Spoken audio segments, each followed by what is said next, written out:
अस्सलामुअलैकुम। उम्मीद है आप सब लोग खैर खैरियत से होंगे।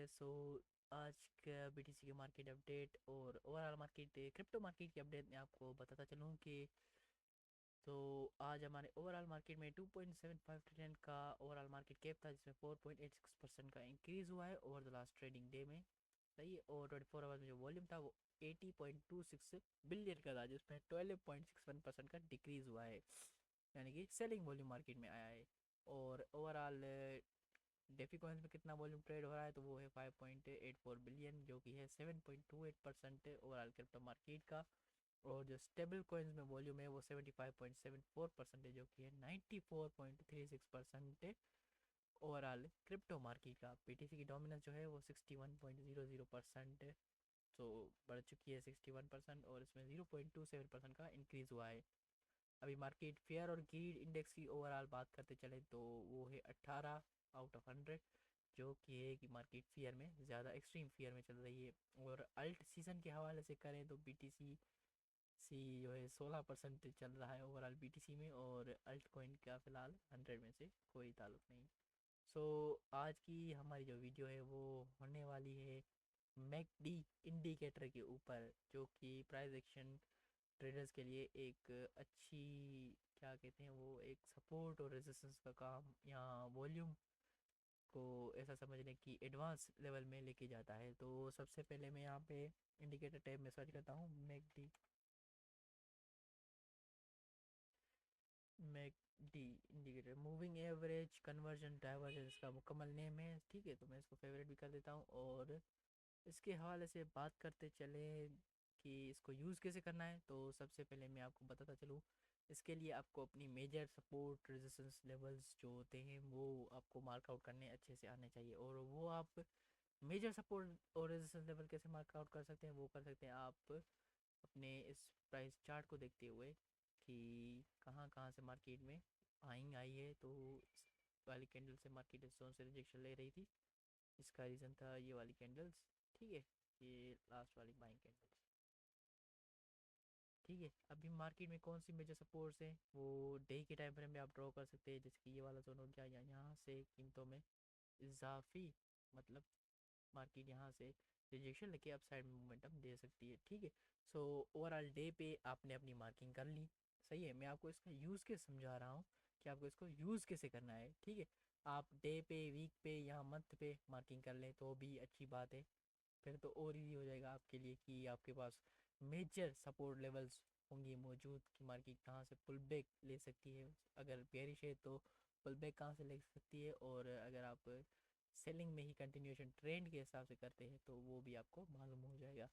तो इसमें आपको क्या मिलता है, ये जैसे कि आपको नज़र आ रहा है यहाँ पे सेलर्स का वॉल्यूम जो ऐसा ऐसा डिक्रीज हो रहा था, उसमें फिर से इंक्रीज हुआ।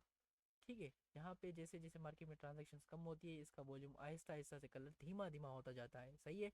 और जैसे ही हाई स्पाइक, यहाँ हाई वॉल्यूम मार्केट में आता है, या हाई बाइंग या सेलिंग होती है, तो इनका कलर जो है वो तेज़ हो जाता है इनमें, ऐसा समझ में। सही है। तो मैकडी का आप यूज़ ऐसे कर सकते हैं। अगर आपको देखना है कि बायर्स ज़्यादा एक्टिव हैं तो ये ग्रीन वाला वॉल्यूम आपको बताएगा, और जैसे बाइंग का प्रेशर कम होता जाएगा वो कम होता हुआ जाएगा, और उस हिसाब से मार्केट थोड़ी बहुत गिरती हुई हमें नज़र भी आ सकती है। ठीक है, तो मैकडी ऐसा समझ लें कि वॉल्यूम का ही एडवांस फीचर है।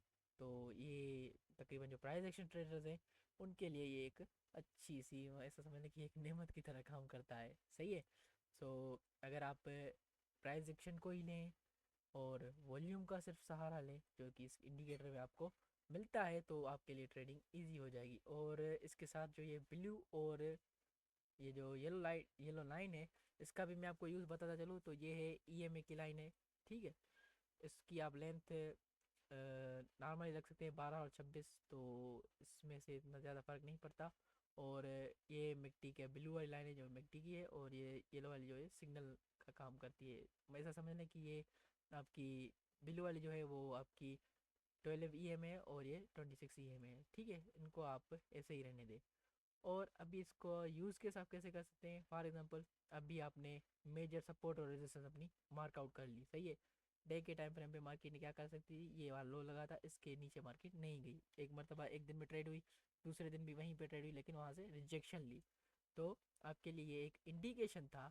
और जैसा कि आप लोग देख सकते हैं यहाँ पे, ये जो मिट्टी का आप चार्ट देख रहे हैं, इसने जैसे ही ब्लू लाइन ने जैसे ही इसको अपसाइड में कन्वर्ट किया या अपसाइड में गई है, तो मार्केट में बुलिश मोमेंटम हमें नज़र आया है। सही है। तो आप इसको कैसे अलाइन कर सकते हैं, आप इसको अपनी एक सपोर्ट लेवल, की लेवल जो आपका है, यहाँ पे जैसे ही सेलर्स का वॉल्यूम जो डिक्रीज हुआ है और मार्केट इसको कन्वर्ट या इसको चेंज हो रही थी अपसाइड में जा रही थी, तो आप यहाँ से छोटे टाइम फ्रेम, अभी ये H4 का टाइम फ्रेम है, ठीक है, H1 पे चलेंगे तो यहाँ पे और ज़्यादा आसानी हो जाएगी। तो ये वाला हमारा जो लेवल था, सपोर्ट लेवल, जो कि मैं यहाँ पे H4 पे मार्क करके आप सभी लोगों को दिखाता चलूँ, तो ये वाला लेवल, तो H1 पे हमारे लिए ये क्या था, ये हमारे लिए एक अच्छा सा ट्रेडिंग जोन था। सही है। H4 की जो मैंने बॉक्स ड्रा किया था, वो H1 पे ऐसा दिखता है। तो ठीक है, यहाँ पे जैसे देखिए, यहाँ पे high spike volume Aahista Aahista से आ रहा था, और मैकडी में ये जैसे यहाँ पे ये ब्लू लाइन जो है इसके ऊपर कन्वर्ट हो गई या ऊपर चली गई, तो आप यहाँ से बाइंग प्रेशर आ भी रहा था, और मैकडी में इंडिकेशन भी हो रही थी कि मार्केट अपसाइड में मूवमेंट देख सकती है, और मार्केट आपके मेजर सपोर्ट लेवल पे है। तो आप इस चीज़ को इजीली यूज़ कर सकते हैं अगर आप खाली मैकडी इंडिकेटर और अपनी प्राइस लेवल्स, जो कि सपोर्ट लेवल्स होती हैं अच्छी डे वाली, H4 की और H1 की लेवल्स की मैं बात कर रहा हूँ, ठीक है, इससे नीचे टाइम फ्रेम की नहीं। क्योंकि वहाँ पे ऐसा हो सकता है कि मार्केट पुल बैक दे, या कोई हाई स्पाइक ट्रेडर्स जो हो जाते हैं, सेलिंग का प्रेशर वहाँ पे थोड़ा सा ज़्यादा हो जाता है, तो उसमें आप कंफ्यूज हो सकते हैं। इसीलिए बिगिनर लेवल के लिए क्या मैं सजेस्ट करता हूँ कि जो भी बिगिनर्स लेवल पे कर रहे हैं, H4 डे का टाइम फ्रेम और H1, इससे नीचे आप ना जाएं फिलहाल के लिए। अपनी सपोर्ट रेजिस्टेंस लेवल्स इन्हीं में ड्रॉ करें, और इस इंडिकेटर का यूज़ करें, वॉल्यूम का खास करके, और इन लाइंस का, EME लाइंस का, जो कि आपको अच्छी सी सपोर्ट लेवल्स बता सकती है, या मार्केट में जो शिफ्ट हो रहा है उसमें आपकी हेल्प आउट कर सकती है। ठीक है। तो आपको अभी मार्केट में कैसे दिखना है, फॉर एग्जांपल अभी आपके लिए ये वाला एक की लेवल रेजिस्टेंस जोन है जहाँ पे अभी मार्केट पहुंची नहीं है, लेकिन ये हमारे लिए एक ये वाला लेवल और एक ये वाला लेवल, ठीक है, ये वाला लेवल हमारे लिए एक की लेवल रेजिस्टेंस H1 पे काम कर सकता है। और इसको कंफर्म करने के लिए H4 पे आप शिफ्ट होके एक रेजिस्टेंस लेवल आप निकाल सकते हैं। ठीक है, तो ये वाली विक और ये वाली बॉडी को मैं लेता हूँ। सही है। तो ये वाला आपके लिए एक रेजिस्टेंस लेवल, की लेवल रेजिस्टेंस लेवल है। ठीक है। तो अभी मार्केट ने यहाँ पे जैसे विक लगाई है, अभी यहाँ पे सेलर्स का प्रेशर, या आप समझ लें जैसे वॉल्यूम यहाँ पे आहिस्ता आहिस्ता डिक्रीज होता हुआ नज़र आ रहा है हमें। तो और मैकडी की जो ब्लू लाइन है, वो अगर इसको यहाँ पे येलो लाइन के नीचे आ जाती है, तो आपके लिए ये इंडिकेशन है कि अभी मार्केट में दोबारा से सेलर्स आ रहे हैं, और जैसे कि हमें ये बायर्स का वॉल्यूम कम होता हुआ नज़र आ रहा है। ठीक है। तो आप इनको अपनी की लेवल्स के साथ, जो आपके ये वाले जो की लेवल्स हैं, इनके साथ अलाइन करके मैकडी की कंफर्मेशन लेके उसके बाद आप अपनी ट्रेड्स को एग्जीक्यूट करें, इंशाल्लाह आपको कभी लॉस देखना नहीं पड़ेगा। ये एक बिगिनर्स की लेवल्स, और आपके लिए एक बिगिनर्स जो भी हैं उन्हीं के लिए ये एक ट्रेड सेटअप भी है।